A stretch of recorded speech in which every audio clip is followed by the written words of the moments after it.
I never imagined being told by my parents, who adore my genius sister, that I was no longer needed. Having one child is enough. We don't need a failure like you. Sandy needs a lot of money to bloom her talents, so if you can pay the monthly rent of $1,000, we might reconsider. My parents decided to kick me out of the house while I was still young. My uncle reached out to help me, unable to hide my confusion. Though I'm poor, if you don't mind, Emily, I'd really like to be your parent, he said. I immediately accepted his offer.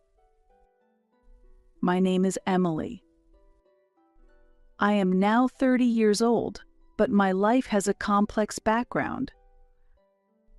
Before talking about my family environment, please listen to my story.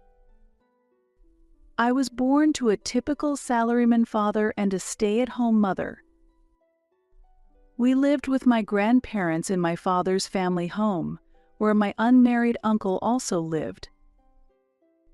I started living with my uncle when I was 4 years old. He was 24 at the time. Living at home at that age might not be so unusual. However, my uncle had special circumstances that kept him from leaving home. He had been frail since childhood and continued to have health problems as an adult, making it difficult for him to hold a steady job, so he ended up living a life of irregular part-time work. Working just a few hours a few days a week was not enough income to live on his own. Perhaps feeling inferior because he was dependent on his parents, my uncle always looked guilty. I frequently witnessed my father yelling at my uncle, "You really are a burden." Such incidents were limited to when my grandparents were not around. My grandparents loved both their healthy son and their frail son without discrimination. With decreased income due to the recession and being forced to live together, my father seemed to want to behave modestly in front of his parents. However, in places where they were absent, my father was always harsh, contemptuous, and mocking toward my uncle. Seeing this, my uncle would just look sad, never getting angry or talking back. "Why don't you get angry?" I once asked innocently as a child. With a puzzled look, my uncle replied, "Because I really am receiving support from my parents." As a child, I accepted that reasoning, but as an adult, I think my father is receiving the same support, so he has no right to criticize. If I had understood that at the time, I would have supported my uncle. Unable to grasp it as a child, I felt uncomfortable when my father raised his voice at my uncle but couldn't speak up. It's true that the atmosphere was peaceful when my grandparents were around. Under their watch, my uncle would smile gently, and my father would hide his emotions and behave accordingly. My mother was too busy caring for my young sister and me to pay attention to the relationship between my father and my uncle. As a child, I believed these days would last forever. However, our everyday life changed unexpectedly. My grandparents died in an accident. I was 6 years old at the time. My sister and I cried bitterly, overwhelmed by deep sadness and loneliness. I clearly remember my uncle also quietly shedding tears. But what I can't forget is my father's laughter. Yes, he was laughing. Despite the death of his own parents, he never cried. Not when we rushed to the hospital, not while preparing for the funeral. It wasn't just that he was composed, it was clear to me, even as a child, that my father was not grieving. And that conviction only grew stronger. On the day of the funeral, my father was laughing secretly, thinking no one was watching. I happened to see his face in a moment, and I clearly caught his expression. It wasn't a laugh born of sadness or confusion, but a smile of genuine joy, the kind of happiness I, as his daughter, recognized. My father was inwardly pleased with the death of my grandparents. He was probably considering various financial benefits. That smile was very unpleasant, and it felt terrifying to me as a child, making me cry. Perhaps it was taken as tears for the death of my grandparents. At that moment, my uncle put his hand on my shoulder and gently stroked it with a tender gesture. My eyes were red with tears, but my uncle's eyes, while filled with sadness, watched over me with warmth. Why was this so? Despite being blood brothers, my father and uncle had completely different reactions to our parents' death. At that time, my suspicions about my father deepened. Afterwards, my father's behavior changed significantly. His attitude towards my uncle became noticeably colder, and he would say things like, "Why should I have to take care of a useless person like you? You should be grateful just to be allowed to live here," he also said.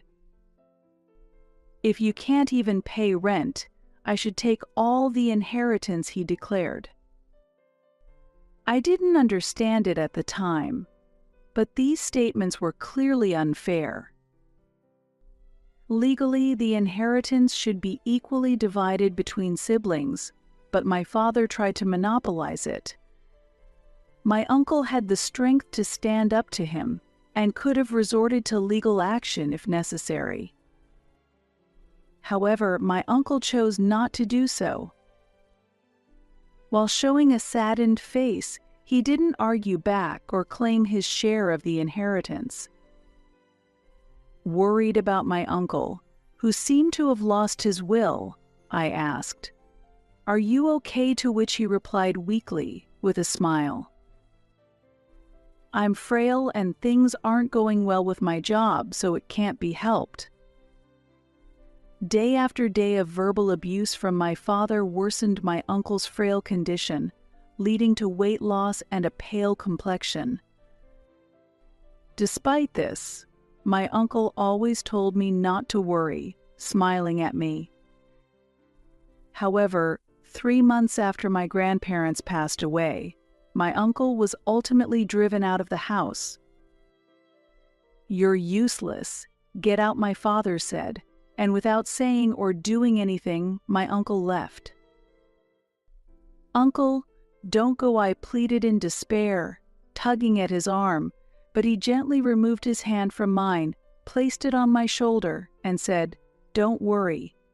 Emily, you're strong. You'll be okay even without me." "But I'm worried about you," I replied. I was worried about my uncle, who was not healthy and couldn't hold a regular job, having to live on his own. As I looked at him with tears in my eyes, he said, "It's okay," and left. The farewell from my uncle was deeply saddening, but there was nothing a young child like me could do. Furthermore, I myself was soon in a situation where I couldn't afford to worry about others. 2 years after my grandparents passed away, the 8-year-old me was attending elementary school regularly, and my 6-year-old sister Sandy was about to enter elementary school as well. It all started when my mother mentioned that Sandy had been praised for being very smart in kindergarten. "This intelligence must definitely be inherited from me," my father exclaimed excitedly, and impulsively decided to have her take an IQ test. We were all astounded by the results. An IQ of 150. This is my DNA. The impressive number IQ 150 was displayed. Although I couldn't fully comprehend what made this so incredible, I understood that my sister was exceptionally gifted. "That's amazing, Sandy." He. "Thank you, big sis." When I casually praised her, she smiled joyfully. Those were truly happy times. But that was as good as it got. The developments that followed were the worst. "All right, let's have her take entrance exams," my father decided. So soon. My mother was surprised, but she was pushed by my father's unfounded confidence that if she's talented, it will be fine, and she got excited too. From then on, my sister began attending tutoring every day. Since my mother accompanied her, household chores were often neglected. As a result, the responsibility was shifted to me. "Since your mother and Sandy are busy, you'll take care of the house," I was commanded. Thus, doing laundry and cleaning became part of my daily routine. After school, I had no time to play. I had to go straight home and finish the chores, or I would be scolded by my parents. Days began to appear where I would skip meals because I hadn't done the chores. "You're a failure, we can't spare time for you," I was scolded. "Why can't you get perfect scores?" was a routine scolding from my father for my grades in the 90s. "Really, can't you be a bit more like your sister?" my mother said. Even if I scored high on tests or came out on top at sports day, my parents neither praised me nor paid attention to me. I was just continually ignored. "Be like your sister, Sandy," was like a mechanical repetition. Moreover, they would add condescending words such as, "It's impossible for you, but Sandy is a genius. You're just incompetent." Sandy indeed had talent, and she made remarkable progress in a short time at tutoring, quickly passing the entrance exams. As a result, my parents became even colder towards me. They spared no expense on Sandy. I couldn't get new clothes and had to make do with ones that had become too small. Sandy could enjoy delicious meals. I got leftovers. Sandy was taken on trips. I had to stay home and watch the house. My parents clearly favored only Sandy. "This child has a promising future. She'll secure our old age," my father boasted. Should we make her a doctor, or perhaps a lawyer? Becoming a politician wouldn't be bad either, my mother pondered. "We're really lucky to have such a talented daughter," my father said proudly. My existence went unnoticed by my parents, and me, crying behind Sandy, continued to be overlooked. Then, when I was 10 years old, my parents made a cold declaration. "One child is enough. We don't need a failure like you. Sandy needs a lot of money to bloom her talents, so if you can pay the monthly rent of $1,000, we might reconsider," they said. What I was bewildered. "We're saying that one child, Sandy, is enough," my father continued. "That's impossible. What am I supposed to do alone?" I said. "Why don't you try contacting your uncle for now? We'll give you some pocket money. Figure it out on your own," they said, handing me a little bit of money, and I was driven out of the house. I cried and banged on the front door, asking to be let back in, but there was no response. The door remained closed. In despair, I headed to the station. Even at the age of 10, I had the necessary knowledge and could take the train. I asked people for directions and finally arrived at the apartment where my uncle lived. When the bell rang, my uncle came out, showing the same kind face as always. He looked surprised but invited me inside, and when I explained the situation, my uncle showed his anger. "What are they doing?" my uncle exclaimed. I wasn't being scolded myself, but I was tormented by guilt for being forced out. Not knowing what to do next, tears welled up in my eyes. At that moment, as I looked down, my uncle gently placed his hand on my head. That hand, memorable for its size and warmth, was full of compassion. "It must have been hard, but don't worry anymore," my uncle said. "But what should I do now?" "As you see, I'm prone to illness and have little income, so I'm poor," my uncle said with a wry smile as he looked at me. Although we had lived apart for a while, my uncle's expression had grown much stronger than before. Perhaps there had been some change in his feelings due to the distance from my father. Looking directly at me, my uncle said with a smile, "I'm poor, but if you don't mind, Emily, I really want to be your parent. I'd like to become your foster father. I might not be very reliable, though." Before he finished speaking, I had already jumped into my uncle's broad chest. It was similar to my father's, yet entirely different. That chest gave me a great sense of security. "You don't have to worry about anything anymore." Hearing that, I cried with relief, and my uncle gently stroked my back, comforting me. It felt like he was treating me with the deep love of a real parent. After that, I was raised by my uncle. As my uncle was indeed poor and often ill, life with him was not straightforward. However, there were always smiles in our home, and the laughter that I had forgotten while living with my parents returned in abundance with my uncle. It was a poor yet warm household indeed. My uncle continued to give me boundless love. With deep gratitude in my heart, I lived each day to the fullest. Whenever I tried hard, my uncle always praised me. Even if the results weren't great, he valued the effort itself. Encouraged by this, I worked even harder. Gradually, I began to forget about my parents who had never praised me.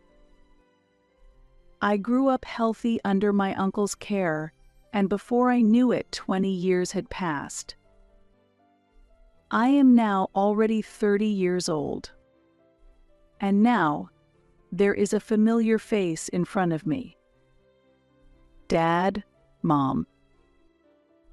"It's been a while, Emily. Have you been well?" my father says with a smile, fading from my distant memories. My eyes, directed at my father, who has aged significantly and whose hair has thinned, show undisguised coldness. And for good reason. It's a "what do you want now" kind of situation. Unperturbed by my icy gaze, my father suggests, "Well, let's let bygones be bygones and get along as a family from now on."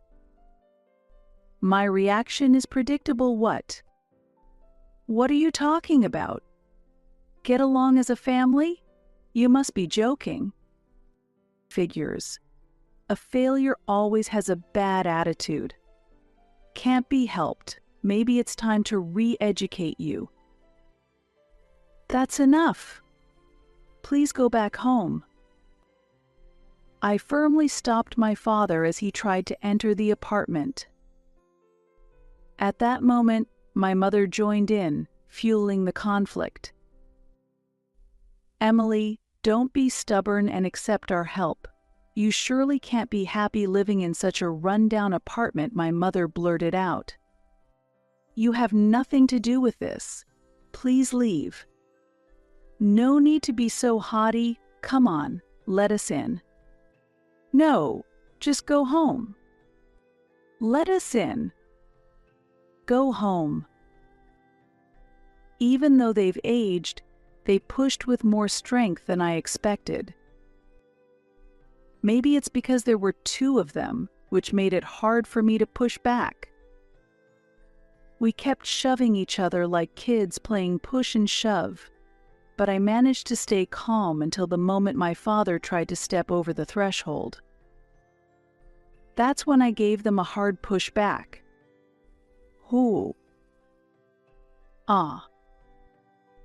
The force sent both my parents tumbling onto the ground, landing on their backsides. I ended up standing above them, looking down. Ugh, you're so annoying. What did you just say? I'm busy, so can you just leave already? What kind of way is that to talk? How do you even see us as your parents? I haven't considered you my parents since the moment you threw me away. But we took care of you until you were 10. Until 10, huh? If there's any time I can say I was actually taken care of, it was only when my grandparents were around. Yet you survived, didn't you? That doesn't give you the right to act all high and mighty. As they struggled to stand up while holding their backs, my parents looked much smaller. Even though they're in their 50s, they already seem like they're in their 60s or 70s.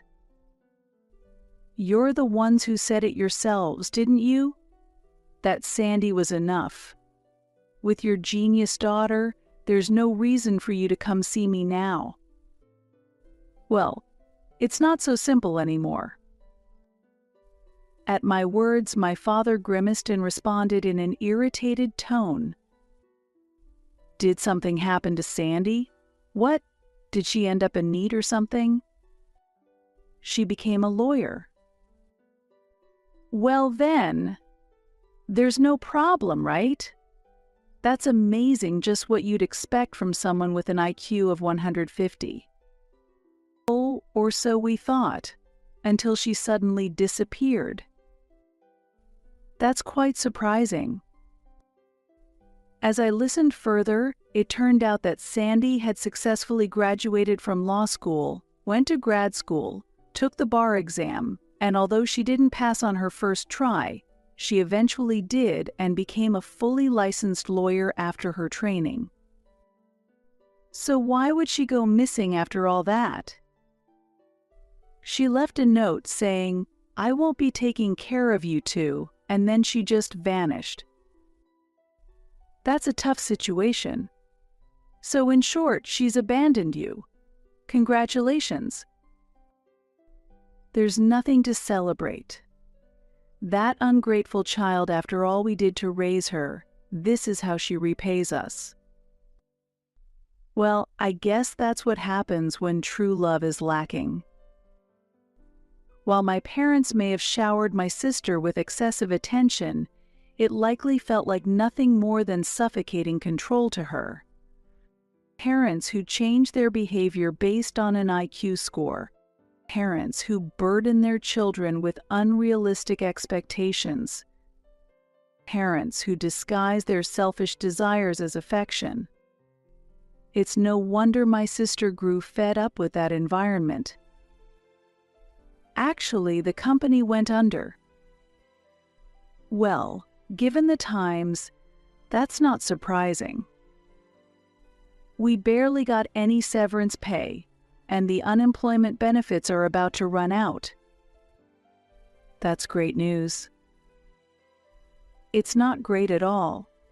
It's hard enough trying to find a new job at our age. That sounds rough. Their obvious frustration only made me smirk with disinterest. That's why we want you to take care of us. The sudden demand wiped the smile off my face. No. What did you say? How can you just abandon your parents like that? The only real parent I have is my uncle, who has taken care of me since I was 10. What? My response left my father speechless. You knew I was living with my uncle when you came to this apartment, didn't you? So why are you acting surprised now? Do you really think of him as your father? My uncle, who gave me genuine love, is my true father. My words, which implied that parents who don't show love aren't parents, left my parents with stunned expressions. Even though he was sick and weak, my uncle still worked hard to support me. I wanted to repay his efforts, so I worked hard too. Wait, does that mean you actually have a proper job? Well, kind of. As I shrugged, my father suddenly grabbed my shoulder tightly. Let go of me. So, you're angry and a bit embarrassed too, aren't you? Please listen to what I'm saying. No need to listen. I understand it all. You were lonely, weren't you? You're sulking because only your sister got all the attention, right? But deep down, you're happy to see your parents, aren't you? Stop creating your own story. Don't worry, from now on, we'll be proper parents and stay by your side. I had no idea what he was talking about. Could it be that my father is already showing signs of dementia? For a moment, I stared blankly at my parents, and their ridiculous expressions made me burst out laughing. Why are you laughing? Is it because you're happy? Haha, not at all. Just so you know, in the past 10 years, I never once thought about either of you. Thanks to my uncle, I had a fulfilling life. As my parents stared at me in shock from my sudden laughter, I continued to speak. Actually, I received a scholarship to graduate from university. Oh, really? Then you must have gotten into a good company. Yes, I did. I got a job at a well-known big corporation. That's great to hear. And through an unexpected connection, I also got married. Oh, well, then I have to meet the groom and give my greetings. No, that won't be necessary. No, it's only proper that I should. That's impossible. He's currently overseas. Oh, I see. Wait, what? By the way, Uncle is also overseas. What? Your uncle too? I thought you were living here alone. I figured your sickly uncle had already. Don't go assuming my uncle is dead. He got a job assignment abroad, and since it's in a place with a good environment for his health, he went along. Now he's happily spending time playing with my kids. You have kids too. My parents were almost too stunned to process all the surprises I was throwing at them. With their bewilderment on full display, I smiled brightly. At first, Uncle wasn't keen on living together with us, but he eventually agreed. Now we're all living happily as one family. Well, in that case, we could move overseas too. Sure, go ahead. But we won't live together, and I won't be taking care of you. You're free to do what you want with your own money. That's impossible. Are you really going to abandon your parents? You're the ones who abandoned me first. My patience finally snapped at their selfish demands. My parents' faces turned pale. I have no gratitude toward you for anything, but I owe a great deal to my uncle. From now on, I intend to repay him for all he's done for me.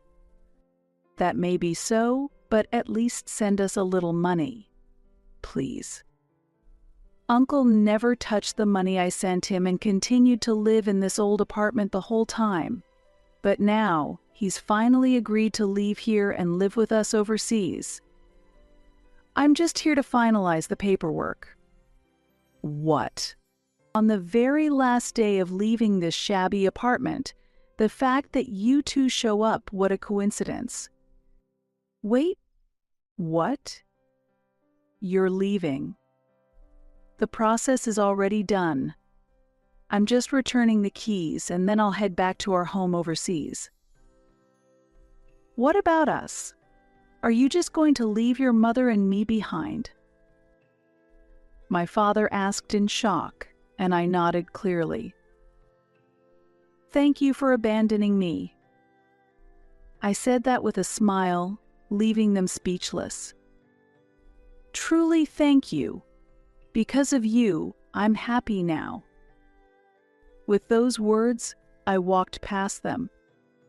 How does it feel to be abandoned by the daughter you once threw away? I asked one last time, but there was no response. Without waiting for an answer, I left. It felt like this was the final goodbye to my real parents. After that, I returned to my home overseas. Throughout my life with Uncle, I worked hard and persevered. That effort paid off, and I secured a job at a reputable company.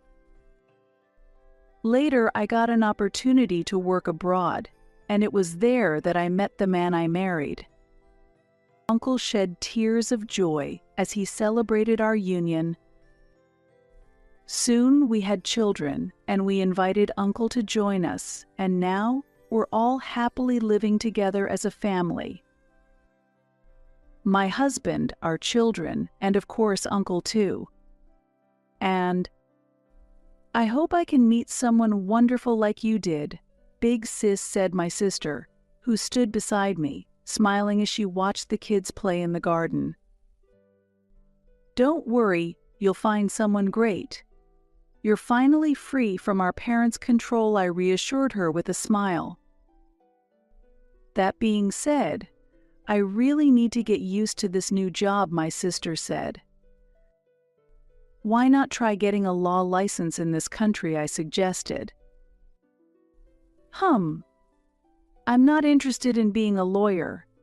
I've had enough of doing what our parents wanted. I want to take on a job that I truly want to do, she replied. You're right, I agreed. Right after our parents abandoned me, a letter from my sister arrived at my uncle's house. In it, she described how she was suffering under the excessive expectations and pressure from our parents. After discussing it with my uncle, we secretly arranged to meet my sister on her way home from school. We kept in touch without our parents knowing. My sister wanted to live with us, but with my uncle's financial situation, it was impossible for him to support both of us. More than that, our parents would never allow it, so my sister endured living with them until she became an adult and could plan her escape. It was a tough ordeal, but she overcame it and finally gained her freedom. While our parents were distracted, celebrating her success as a lawyer, she moved out and became independent. Of course, I was there to help her. Although she secured a job here, she's struggling to adapt to the new language and environment, but I'm sure she'll be fine. There's no one more resilient and hardworking than my sister, who withstood the strict upbringing of our parents, so she'll adapt quickly. On the other hand, although I was worried about Uncle said he's planning to attend a language school, I told her, and she nodded with a smile. That's great. It's never too late to learn. His health has improved a lot, so we should enjoy life more now. You're absolutely right. Our parents quickly ran out of money after they selfishly squandered the inheritance. Even though they continued to invest in my sister, they eventually lost their jobs. When they sold the house, they were left with very little, as it was tied up with home improvement loans. They've been asking relatives for financial help, but everyone has responded coldly, leaving them to live in poverty. I heard from a relative that arguments between them are constant. I believe there should never be favoritism between siblings or unfair treatment of one's children, I said, reflecting on the past. You're absolutely right. Once again, my sister nodded in agreement with my words. No matter what happens, I'll always be here to support you, Sandy. You've already done more than enough. Thank you so much, big sis. Seeing how much my sister had grown brought tears to my eyes at that moment. What do you mean by support? Suddenly, I felt a gentle hand on my shoulder. It felt slightly smaller than before, but still warm. I turned around, squinting as I smiled. Thank you. Huh? As I turned, I saw my uncle standing there, looking surprised at my words. I smiled warmly and said, "Thank you, Dad. I love you."